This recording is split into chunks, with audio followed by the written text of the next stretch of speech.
This video is a bit of a mix of being out of love and explanation. I've been a big fan of Green Lantern since I first watched Green Lantern the animated series in 2012, and I've always had an active curiosity for characters who bear the power of will, especially Hal Jordan. He's a character that used to be my third favorite character as a kid, behind Spider-Man and Batman. Now that list has changed to Hal being not only my favorite comic book character of all time, but also in fiction. A character that is defined by will at every point of his characterization, a character that pushes through several hurdles, a character that I've heard many call boring, but this video I want to explain the many challenges of Hal Jordan and what makes him endearing to me as a fan. The major story I love the most is Hal's character growth from 1994 to 2011. That is what I believe to be the absolute peak of Green Lantern comics in my humble opinion. In these books, we start with a non-Green Lantern book, Reign of the Supermen. In this story, an astronaut by the name of Hank Henshaw was impersonating Superman while Superman was dead. He was the major threat of the story, a character that made Mongol bow before him. Mongol, mind you, is a character that has gone toe-to-toe with Superman multiple times over the years. Hank Henshaw is also a character that can morph metal too. How this story is relevant to Hal Jordan is what happens at the end of the story, the destruction of Coast City. As one of the issues so lovingly put it, things are booming in Coast City. Teaming up with Mongol, Cyborg Superman blows up Coast City during his reign. After this event, it leads Hal Jordan down a dark path, a very similar arc to Anakin Skywalker from Star Wars,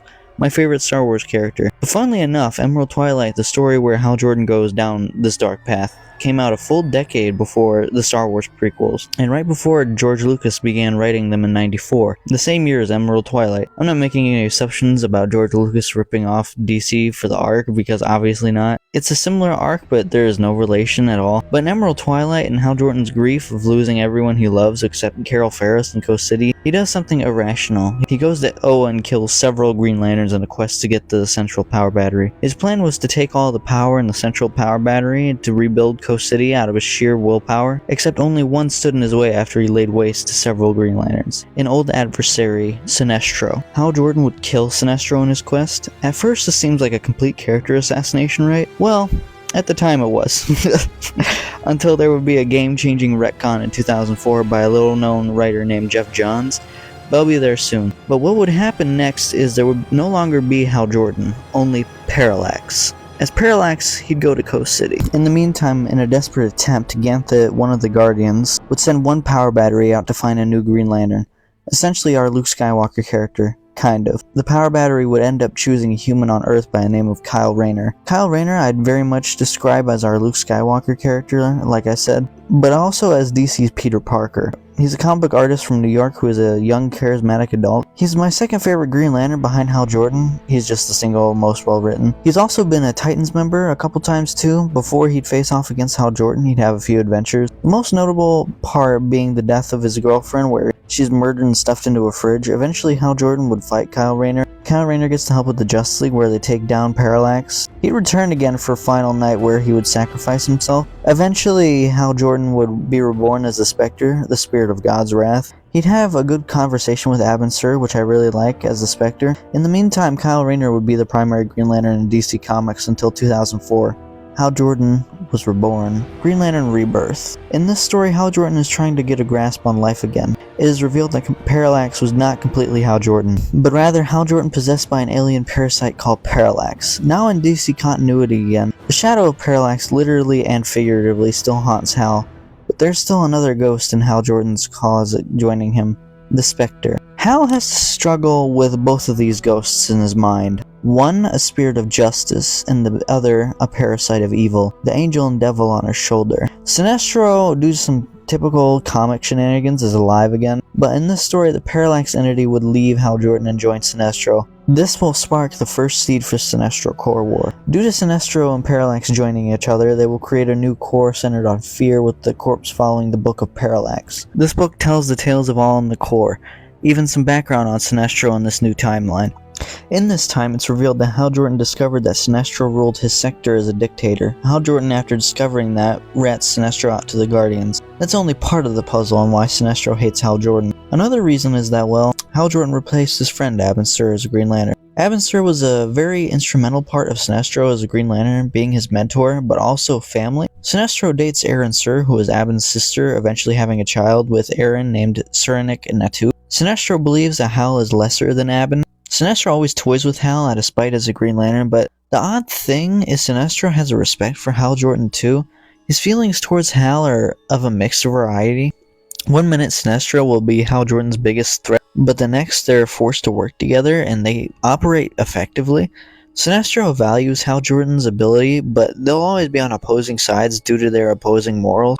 Something interesting is that Hal and Sinestro both rebel against the Guardians consistently and see that the Guardians have made countless mistakes.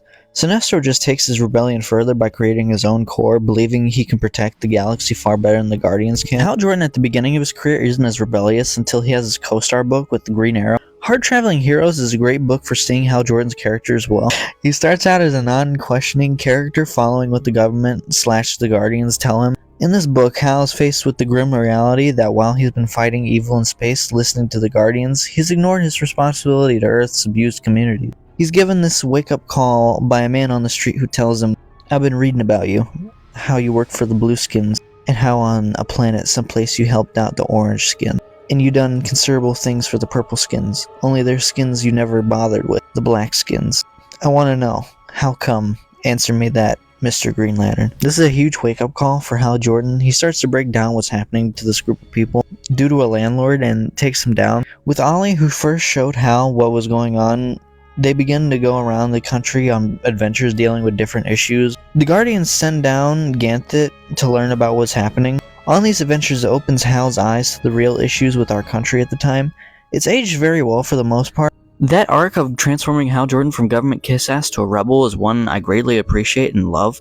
It reflects my sentiment myself as someone in America who started as a kid who never really questioned the government on what they did, to now being someone who's very critical of what's going on in our current climate. Our current apprehension to politics in our media is something I believe is something that really limits our ability to tell a story. Because everyone is afraid of losing half the audience because something doesn't match the political view of the left or right side of the aisle. I believe politics are not something to be afraid of in comic. I believe it should be encouraged more. It lends stories to better conflict and gives us the opportunity for character art. Recently, with Superman 2025 releasing, the term punk rock is synonymous with Superman right now. But I believe that Hal Jordan, along with Green Arrow, are the most punk rock characters on the Justice League, being characters that constantly stand up to authority and rebel against the systems. Not only are his arcs good, but also his relationship dynamic. Carol Ferris is my second most beloved love interest in comic books, Lois Lane being the best. Carol Ferris with Hal Jordan is a relationship I'll always root for. A lot of comic book relationships rely on physical chemistry between characters, not really on a personal level. Hal and Carol have a lot of similarities in their background. Both have sick parents. Carol with her father and Hal with his mom. They both share a love of flying, working at Parallax Era together, and knowing each other since they were kids. They share a bond and a connection. There's a scene in Green Lantern Secret Files where Hal takes Carol to Parallax Era in a jet, and it's obvious they both enjoy it. They enjoy flying, but also each other's company. The thing with these two that is always tragic is that there's always something that separates them from being together. Most of the time it's Hal's job in space that separates the two from being together. Anytime they get close, Hal's ring will start blinking and there he goes again, not to be seen for months again, fighting in some space war. I'm hoping one day I can find a book where Hal can settle down with Ferris after I've had to watch them be separated for so long. I'd like that for Hal Jordan sometime after all he's gone through. It would be nice to see him get that. Personal aspects to Hal Jordan I haven't mentioned yet are that his father died in a plane crash and that he's Jewish. I've only really seen it acknowledged in Darkseid War, during a flashback where Hal Jordan is in a synagogue, praying next to a candelabra. Hal's father, on the other hand, is a very important aspect of Hal's life, a direct inspiration for his career in being a test pilot. Martin Jordan is a huge part of Hal's youth, and his death is something that haunts him, but he still has a love for flying, despite his father dying in a crash, and despite his mom not wanting him to follow his dad's path. The villains of Green Lantern are also fascinating. You have characters such as Sinestro, who I've talked about already, then ATROCITUS. ATROCITUS is a character construction by tragedy and rage, not as connected to Hal specifically as Sinestro, but endlessly fun to read. His origin is that his sector was destroyed by Manhunters who were built by the Guardians before they created the Green Lantern Corps.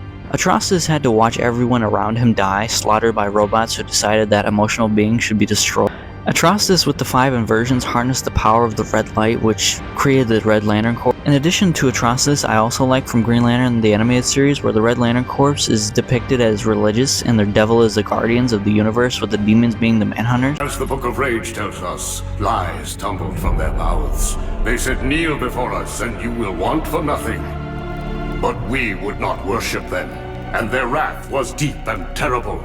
The Blue Devils unleashed their automaton manhunters, and the Guardian's soulless avengers snuffed out every life, stealing every breath, and stilling every heart. It was his holy hate that bore the first fruit of a Red Lantern. He, our Lord ATROCITUS of the 5 inversions. So, by Red Lantern's light, we shall bring vengeance to those who laid us low. It's such a cool touch to add to the Red Lantern Corps, not to mention how raw the Red Lantern oath is. Blood and rage of Crimson Red rips from a corpse so freshly dead. Together with our hellish hate, we will burn you all! That is your fate! Such a sadistic rhyme that perfectly fits the Lantern Corps that's associated. One thing that's never really been showcased with the Red Lantern Corps, most of the time this stuff is adapted for kids' television, is that the rings replace your heart, and once you have a Red Lantern ring, you can't take it off. That's why you always see Red Lanterns spewing up blood, because it's from their heart, because the red ring becomes their heart. They end up puking out their original one. That's why it's described as being like a war drum by ATROCITUS, because it beats like a heart. When I was reading Rage of the Red Lanterns and they described it like that, I was like, wow, that is awesome. Other notable villains of Green Lantern include Cyborg Superman, Mongol, Larfleeze, Necron, Blackhand, Parallax. My personal least favorite of these being Blackhand and Necron. I don't find them particularly interesting. All of the others, on the other hand, I could go on for hours about why I love those characters, but I'll only go into Cyborg Superman and Larfleeze. Cyborg Superman I've touched on in previous videos is that I love even on Superman's side of things, but he's also a Green Lantern villain. During SINESTRO Corps War, he played a role of controlling the Manhunters for the SINESTRO Corps during their war with the Green Lantern Corps. He was a main ambassador of the Corps and played an integral role in the foundation of it, with characters like the Anti-Monitor, Superboy Prime, who were also ambassadors. I might just even make a full-on video about Cyborg Superman one day. Larfleeze is the embodiment of greed in the Green Lantern mythos. This is a character that kills anyone who even attempts to take his rings. He's a very animalistic character. The twist with him is he works for the Guardians. That's why he's given the name Agent Orange. The Guardians gave him the task of protecting the energy of greed. He killed his partners for the power. He's very much like Gollum from Lord of the Rings, and I think that was the intent and inspiration behind him. But he's also very interesting in my opinion. He's also where the Guardians got the Parallax entity. They told Larfleeze and his partners that only one of them would be able to keep the power of the orange light if they gave the Guardians a box they were carrying which contained Parallax, whom the Guardians locked away in the central power battery of Oa. Which, fun fact, is why in early Green Lanterns were not able to affect yellow objects, but it was reckoned that Green Lanterns can affect yellow when they have a badge on their chest, which is just a logo. Recommendations for Hal Jordan Green Lantern stories would definitely be the entire Jeff Johns Green Lantern run from 2005 to 11. It's been collected into a 3-part omnibus. To finish the run, you'll also need Agent Orange, Blackest Night, and Brightest Day omnibuses too. Also, I'll add Green Lantern / Green Arrow Hard Traveling Heroes and Emerald Twilight. These, I believe, are the premier Green Lantern books that everyone should read to start loving the character as much as I do. Bonus material to read is Darkseid War, New 52 Green Lantern, and Final Night. These are the things I love about Green Lantern, or Hal Jordan in particular. I might make other videos on the other lanterns too eventually, we'll see. Also might be fun to talk about the different connections that the mythos has to other aspects of the DC universe too. Anyway, that's all. Thanks for watching.